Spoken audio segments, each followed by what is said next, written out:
está en la mesa un querido amigo de Lo Justo y Necesario, Gustavo Besveraggi. Clarita. Gracias por venir. Ahora vamos a contar, como siempre, que vamos a hablar con vos. Gustavo está como miembro del Consejo Consultivo de la Coordinadora de Cajas de Profesionales de la República Argentina. En la semana estuvimos hablando con Gustavo Besveraggi, intercambiamos unos pensamientos y bueno, y él me dijo que sigue siempre el mismo tema, que es los sistemas previsionales provinciales parece que no formaran parte de la seguridad social. Y vamos a hablar justamente con vos, Gustavo, de las garantías que tiene que dar un Estado en cuanto a seguridad social, porque si esa garantía no existe, todo termina en litigiosidad. Obviamente, y esto pareciera que no es un sistema, pareciera que son hechos aislados. Excelente el editorial que hiciste y la realidad que planteaste. Vamos a hablar durante todo el transcurso del programa de todo dos temas. Algunos datos. Que es todo en uno, pero muy importante, porque jubilaciones, vamos a empezar con esto, jubilaciones por decreto, lo que yo decía en la editorial del programa y que va a ser el tema, yo te diría, del fin de semana y de los próximos días. Fue estos días, tenemos un montón. Hay muchísimo más para decir, además de lo que dijiste en la editorial, sin lugar a dudas, hay para profundizar, pero yo por ahora lo veo como una excelente medida del decreto, pero es un torniquete. Esto no salva a nadie. Esto evita que sigan desangrándose, evita que haya pérdidas mayores. Ahora, una ley de movilidad tiene que tener algunas cosas. Este es el primer efecto, no solo la movilidad, sino el cálculo de la haber inicial. Este es el primer efecto del decreto. Hasta ayer, o bueno, por lo menos todavía no salió el decreto, pero vamos a darlo por hecho, las jubilaciones se actualizaban trimestralmente. Las remuneraciones con las cuales vos jubilabas a alguien, actualizabas la remuneración hasta el día que te jubilás para tener un valor constante. Pensá lo que decía Dami recién. Si lo mido en latas de atún, mi salario de hace 10 años no valía nominalmente nada, 27 contra 3.600, creo. Imagínate que toman 27 pesos en vez de 3.600. Bueno, eso es parte de la ley de movilidad. Actualizar las remuneraciones en latas de atún. Bueno, como esto se hace con otro índice, no con latas de atún, los nuevos jubilados, al día de hoy, les pasa esto. La actualización es trimestral. Entonces, si vos te jubilás, tomá un salario que, voy a hacer una nota de color, ese es el sueldo del convenio colectivo de comercio, cobra una tercera parte en negro, o sea que no se toma para la jubilación. Temita, al margen, ¿lo dejamos a un costado? Sí. Pero del total de lo que alguien cobra como activo, no se toma, el no remunerativo no pasa a la jubilación. Hice un cálculo, jubilé a alguien, me está faltando una línea ahí abajo, la digo de memoria. En marzo, si te jubilás en marzo, cobrás 298.000 pesos y terminás cobrando, tenés el aumento. Ahora en abril pasás a 398 y casi 500 en mayo. ¿Ok? Sí. Porque estoy proyectando un 10% de aumento para la inflación de marzo. Dami, cualquier cosa, me corrige si en marzo tenemos más. Pero un 10 ¿Y qué parece es estos razonable. 315.000 pesos? ¿Qué pasa si te jubilás en vez de en marzo, en abril? Yo no lo puedo creer esto. Como la actualización de las remuneraciones queda a marzo porque quedó trimestral, vos partís casi del mismo haber que partías en marzo. Casi porque ahí se va a mover la PBU. Entonces, el jubilado que cesó en enero y demoró con los papeles y los presentó en vez de en marzo, todavía quedan, ¿cuánto nos quedan? 8 días para seguir corriendo el ANSES, bien. No los presentó en marzo por distintas razones y los presentó en abril, ¿se jubila con cuánto? Con un poco menos. 315.000. 20% menos. ¿Y si hubiera llegado y se hubiera jubilado en marzo? Estaría cobrando en abril 398. 398 contra 315 en abril. En mayo da lo mismo. Nos falta la última, ¿por qué? Porque la debo haber mandado mal, vamos a echar autoinculparme, después lo pongo en las redes. Pero si te jubilás en mayo, seguís ahí abajo. Te jubilás acá. Abajo de esas. Acá. No tenés aumento en marzo, porque no estabas jubilado, no tenés aumento en abril, porque no estabas jubilado, tenés tu primera haber en mayo. Pero el que estaba en marzo tuvo aumento en abril y en mayo. Bueno, la diferencia es 40%. ¿Te lo digo? Vamos el mismo sueldo que dejó de trabajar en enero, se jubila en marzo, cobra 40% más que el que se jubila en mayo con la misma situación. Esto es de los 16 proyectos que vos dijiste, brilla por su ausencia. Me sacaste la palabra de la boca, eso justamente iba a decir. Ni uno de los 16 proyectos trata este problema. A ver, y yo te pregunto, ¿por qué? Nosotros sabemos la respuesta de por qué, porque no se sabe ni lo que se trata, ni lo que se propone. Vamos con el tema de ley de movilidad jubilatoria a las falencias. ¿Esto por qué es muy importante?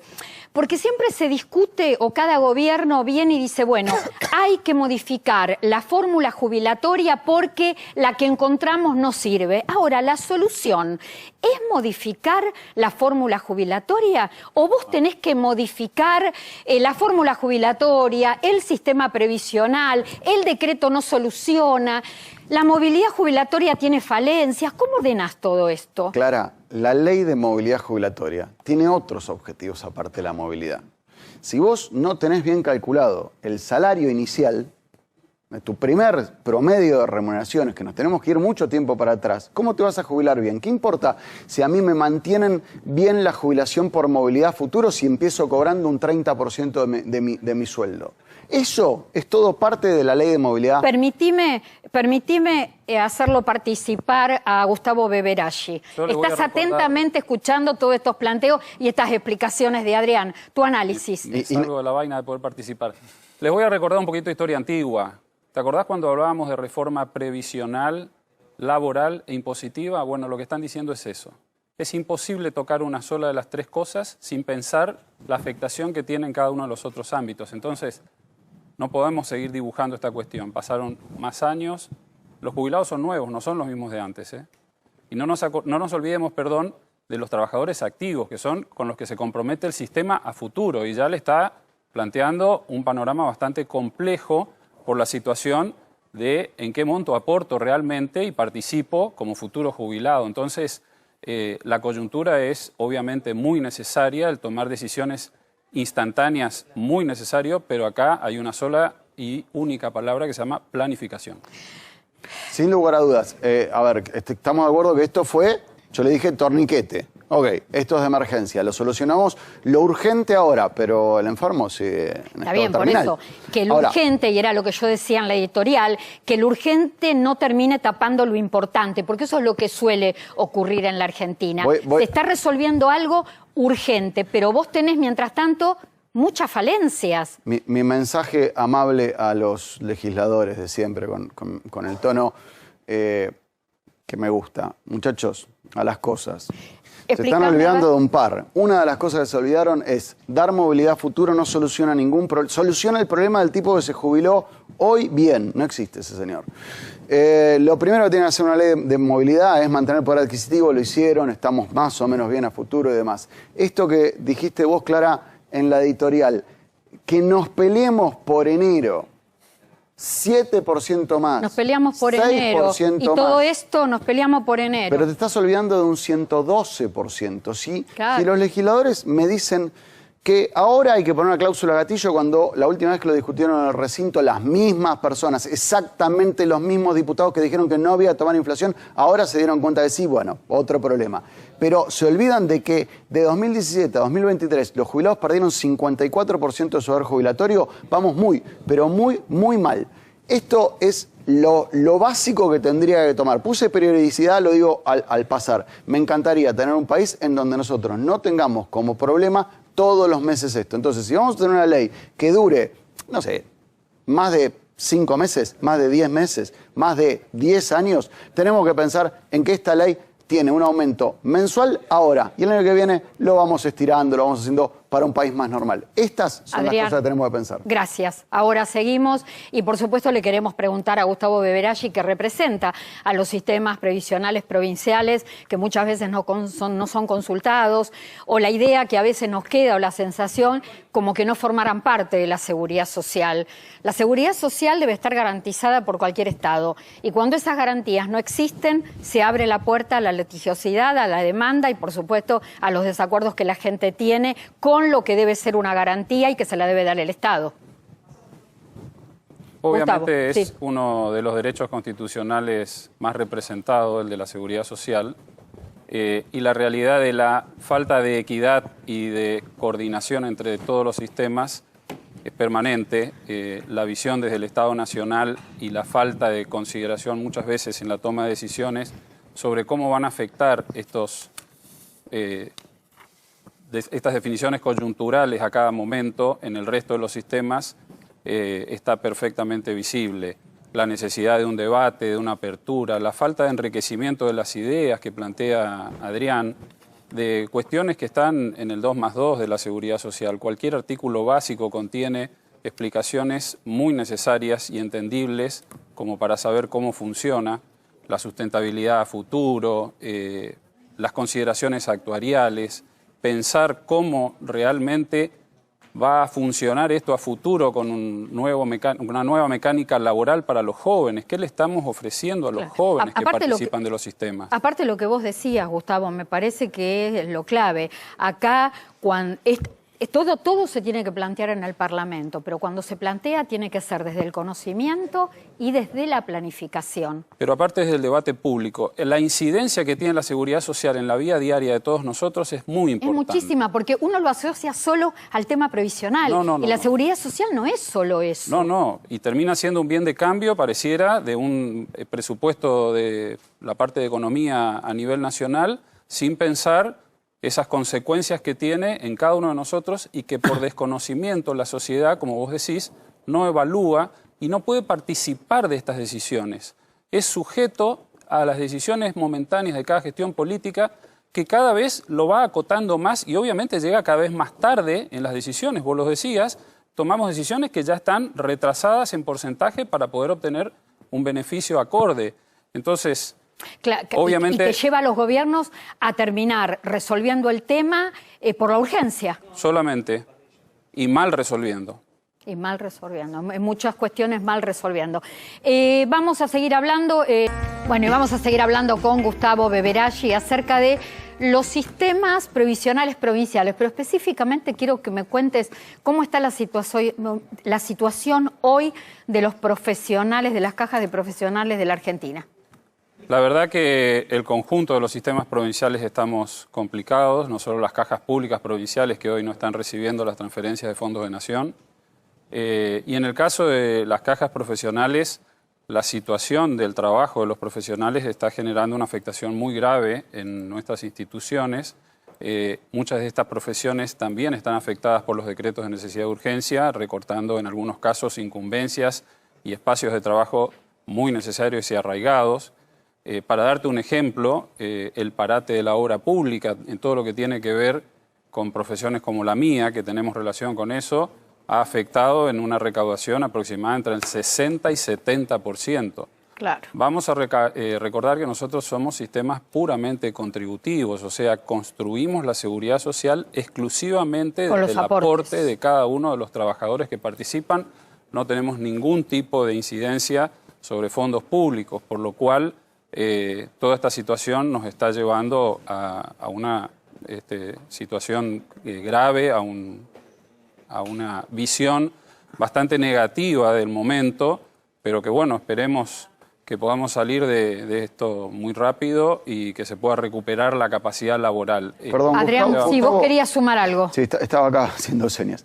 Estuve mirando el debate parlamentario de estos hermosos proyectos que estuvieron discutiendo en esta semana en la comisión y hablaron de que las cajas provinciales y las cajas profesionales eran regímenes de privilegio. No quiero atizarte mucho al respecto, yo tengo mi opinión, que es una barbaridad decir eso, pero ¿qué opinas? ¿Qué opino? El nivel de desconocimiento de nuestros legisladores realmente es sorprendente, por no decir paupérrimo. No conocer lo que es hoy el mercado laboral de las profesiones es inentendible para que podamos sacar conclusiones y tomar decisiones sobre la seguridad social. Pero agreguémosle que la presión impositiva sobre ese esquema de trabajo no ha bajado, al contrario, en muchos aspectos ha empeorado.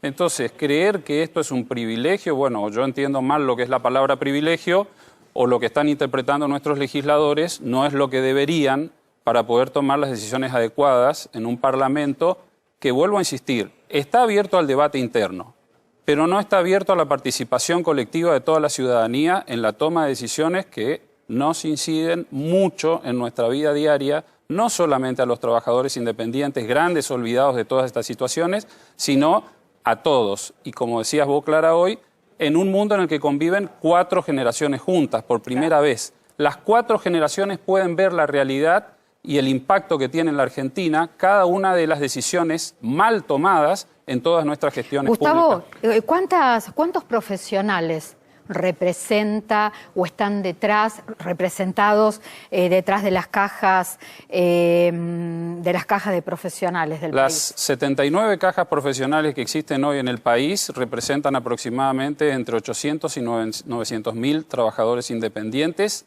en forma personal. Que son monotributistas, que son autónomos, que son pymes. Autónomos, que son pymes, pero además tenemos los grupos familiares de cada uno de ellos, que también están afectados por cada una de estas decisiones y por cada una de estas políticas que no nos afectan en forma directa porque obviamente al ser regímenes provinciales no tenemos incidencia directa de lo que es la toma de una decisión a nivel política pública nacional.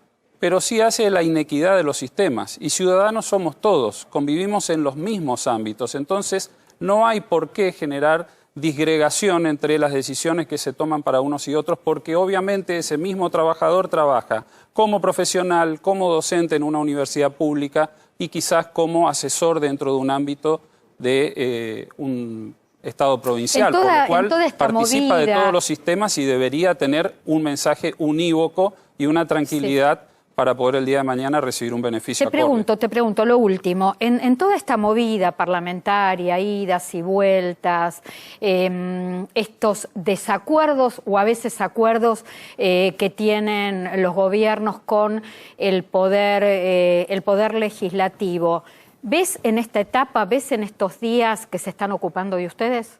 No. Es clara la respuesta. No. La realidad es que el trabajador privado de por sí es siempre la válvula de ajuste. ¿Por qué? Porque es el que no tiene representación gremial, mayormente no tenemos una voz única que hable por nosotros. Es lo que pasa un poco con los jubilados también, lo mismo. Exactamente. Entonces somos los primeros que perdemos en estas negociaciones, en estos tire y afloje, porque entendamos una cuestión clara, esto es una negociación política. A cada una de estas decisiones se llega por negociación política, no solamente del oficialismo, sino de la oposición. Entonces, el llamado a la reflexión, al hacer política pública, al hacer país con las decisiones, no solamente con cuestiones coyunturales, es a todo el espectro político, no solamente a quien está hoy a cargo. Fueron los que estuvieron antes, los que están hoy y los que van a estar mañana. Hagamos crecer esto, no vayamos cada vez más para atrás. Gracias, Gustavo.